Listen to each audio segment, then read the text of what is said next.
ಅದ್ದೂರಿ ಮದುವೆಯಾದ 3 ತಿಂಗಳಲ್ಲೇ ರನ್ಯಾ ಲಾಕ್ ಆಗಿದ್ದಾರೆ.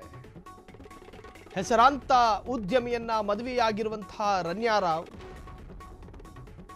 ಮದುವೆಯಾದ 3 ತಿಂಗಳಲ್ಲೇ ರನ್ಯಾ ಅರೆಸ್ಟ್ ಆಗಿದ್ದಾರೆ. ಆಡಂಬರ ಮದುವೆ ಆಗಿತ್ತಂತೆ. ಅದು ಇತ್ತೀಚೆಗೆ ಹಲವು ಬಾರಿ ದುಬೈಗೆ ಹೋಗಿದ್ದ ರನ್ಯಾ, ಅದು ಕೂಡ ಬಿಸ್ನೆಸ್ ಮ್ಯಾನ್ ಅನ್ನ ಮದುವೆ ಆಗಿದ್ರು. ರನ್ಯಾ ರಾವ್ ಉದ್ಯಮಿಯಾಗಿದ್ದ ಆತ ಒಂದು ಬಾರಿಗೆ 14.8 kg ಚಿನ್ನ ತರ್ತಾಳೆ. ಹಿಂದಿನ 42 ಬಾರಿ ಆಕೆ ಕದ್ದು ತಂದ ಬಂಗಾರವೆಷ್ಟು ಗೊತ್ತಾ? ಕದ್ದ ಚಿನ್ನಕ್ಕೆ ಲೆಕ್ಕ ಹಾಕುವುದೇ ಖಾಕಿ ಪಡೆಗೆ ತಲೆನೋವಾಗಿ ಪರಿಣಮಿಸಿದೆ. ಅದ್ದೂರಿ ಮದುವೆಯಾದ 3 ತಿಂಗಳಲ್ಲೇ ರನ್ಯಾ ಲಾಕ್ ಆಗಿದ್ದಾರೆ. ತಂದೆ ಬೇರೆ ಪಾಪ ಅಧಿಕಾರಿ, ಗಂಡ ಬೇರೆ ಹೆಸರಾಂತ ಉದ್ಯಮಿ. ಚೆನ್ನಾಗಿ ಸಿಗೋ ಸಿನಿಮಾದ ಅವಕಾಶಗಳಲ್ಲಿ ಪಾತ್ರ ನಿಭಾಯಿಸ್ತಾ ಏನೋ ಸಂಸಾರ ಮಾಡ್ಕೊಂಡಿರಬಹುದಾಗಿತ್ತು. ಯಾಕೆ ಈ ಚಿನ್ನದ ಕಳ್ಳತನ ಬೇಕಿತ್ತು ಈಕೆಗೆ? ನೋಡೋದಕ್ಕೂ ಕೂಡ ಸುಂದರವಾಗಿದ್ದಾಳೆ, ಹೈಟಲ್ಲೂ ವೆಯ್ಟಲ್ಲೂ ಎಲ್ಲದರಲ್ಲೂ ಚೆನ್ನಾಗಿದ್ದಾಳೆ. ಗಂಡ ಬೇರೆ ಉದ್ಯಮಿ, ತಂದೆ ಬೇರೆ ಅಧಿಕಾರಿ, ಅಚ್ಚುಕಟ್ಟಾಗಿರಬಹುದಾದಂತಹ ಸಂಸಾರ. ಆದರೆ ಈ ಒಂದು ಪ್ರಕರಣದಲ್ಲಿ ಈಕೆ ನಿಜಕ್ಕೂ ಕೂಡ ತನ್ನ ಕರಿಯರನ್ನೇ ಡ್ಯಾಮೇಜ್ ಮಾಡ್ಕೊಂಡಿದ್ದಾಳೆ. ಈ ಹಿಂದೆ ಸಂಜನಾ ಗಿರ್ಲಾನಿ, ರಾಗಿಣಿ ದ್ವಿವೇದಿ ಎನ್ನುವಂತಹ ನಟಿಯರು ಡ್ರಗ್ ಪ್ರಕರಣ ಒಂದರಲ್ಲಿ ಭಾಗಿಯಾಗಿದ್ರು ಎನ್ನುವಂತಹದ್ದು ಸಖತ್ ಚರ್ಚೆಯಾಗಿತ್ತು. ಆ ಹೆಣ್ಣು ಮಕ್ಕಳಿಬ್ಬರು ಅನುಭವಿಸಿದ ವೇದನೆ ಇತ್ತಲ್ಲ, ಅದರಲ್ಲಿ ನಿರೂಪಕ್ಕೆ ಅನುಶ್ರೀ ಕೂಡ ಹೊರತಾಗಿರಲಿಲ್ಲ. ಆ 3 ಹೆಣ್ಣು ಮಕ್ಕಳು ಸಿನಿಮಾ ಕರಿಯರ್ ಹಾಳಾಗಿತ್ತು 3 ವರ್ಷ.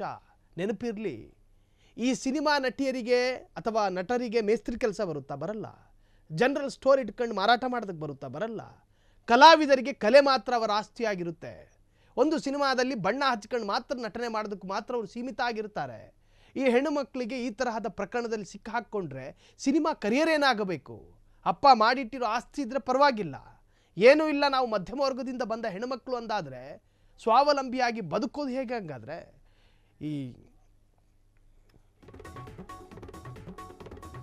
ರನ್ಯಾ ಫ್ಲಾಟ್ನಲ್ಲಿ ಮಾತ್ರ 7.5 ಕೋಟಿ ನಗದು ಪತ್ತೆಯಾಗಿದೆ.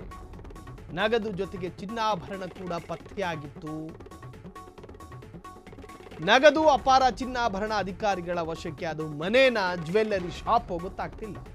ಲಾಕ್ ಆದ ದಿನವೇ ರನ್ಯಾ ಐಷಾರಾಮಿ ಫ್ಲಾಟ್ನಲ್ಲಿ ರೇಡ್ ಆಗಿತ್ತು. ಬೆಂಗಳೂರಿನ ಲ್ಯಾವೆಲ್ಲೆ ರಸ್ತೆಯ ಫ್ಲಾಟ್ನಲ್ಲಿ ಶೋಧ ನಡೆದಿತ್ತು.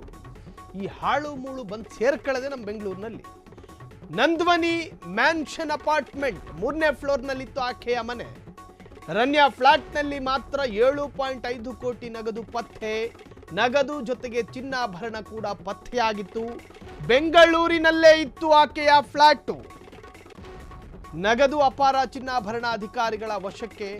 ಲಾಕ್ ಆದ ದಿನವೇ ರನ್ಯಾ ಐಷಾರಾಮಿ ಫ್ಲಾಟ್ನಲ್ಲಿ ರೇಡ್ ಆಗಿತ್ತು. ಅಧಿಕಾರಿಗಳು ರೇಡ್ ಮಾಡಿತ್ತು. ರೇಡ್ ಅದು ಸ್ವಾಭಾವಿಕ.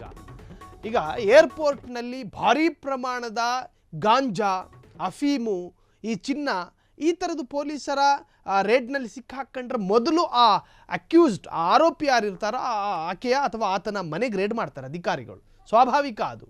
ಆ ಸಂದರ್ಭದಲ್ಲಿ ಈಕೆಯ ಮನೆ ಇದ್ದಿದ್ದು ಬೆಂಗಳೂರಿನಲ್ಲಿ. ಬೆಂಗಳೂರಿನ ಫ್ಲಾಟ್ ಒಂದರ ಅಪಾರ್ಟ್ಮೆಂಟಿನ 3ನೇ ಫ್ಲೋರ್ನಲ್ಲಿ ಈಕೆ ವಾಸ ಮಾಡ್ತಿದ್ಲಂತೆ.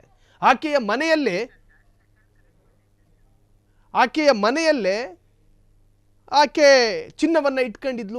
ಭಾರಿ ಪ್ರಮಾಣದ ನಗದನ್ನು ಕೂಡ ಅಲ್ಲಿ ಇಟ್ಕೊಂಡಿದ್ಲು. ಅದು ಕೂಡ ಅಧಿಕಾರಿಗಳು ಈಗ ವಶಕ್ಕೆ ಪಡೆದುಕೊಂಡಿದ್ದಾರೆ.